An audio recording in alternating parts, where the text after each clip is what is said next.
নমস্কার। আজকে জামাই রাজার সেটে আমরা আমি জামাই সেজে বসে আছি, যদিও কোনো বিয়ের দৃশ্য নয়।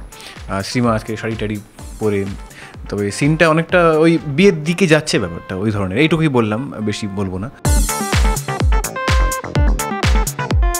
জামাই রাজা নিয়ে লোকের মধ্যে অনেক ইন্টারেস্ট রয়েছে, স্টোরিটা নতুন যেহেতু একটু অন্য ধরনের, তো তার জন্য সবাই বেশ ভালোভাবেই নিচ্ছে।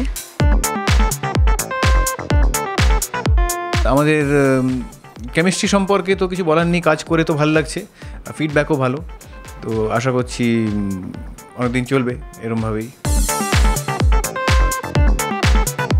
পুরো ইউনিটটা একটা ফ্যামিলির মতন হয়ে গেছে, আর বিশেষ করে আমাদের আউটডোর শিডিউলের পরে আমার মনে হয় সবার মধ্যে বন্ডিংটা আরও স্ট্রং হয়ে গেছে।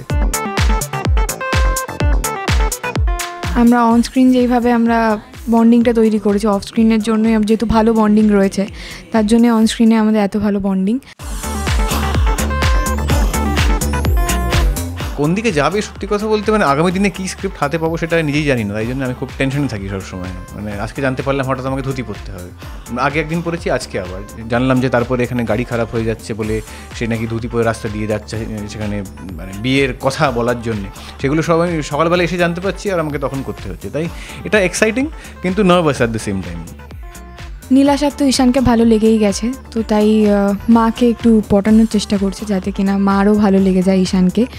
তার জন্য মার সাথে কখনো কখনো ঝামেলা হচ্ছে, মা নীলাশাকে ভুল বুঝছে, নীলাশা আবার মাকে বোঝানোর চেষ্টা করছে যে না ঈশান ভালো, ও তোমার যোগ্য জামাই হতে পারে। তার জন্য ঈশানও অনেক পরীক্ষা দিচ্ছে।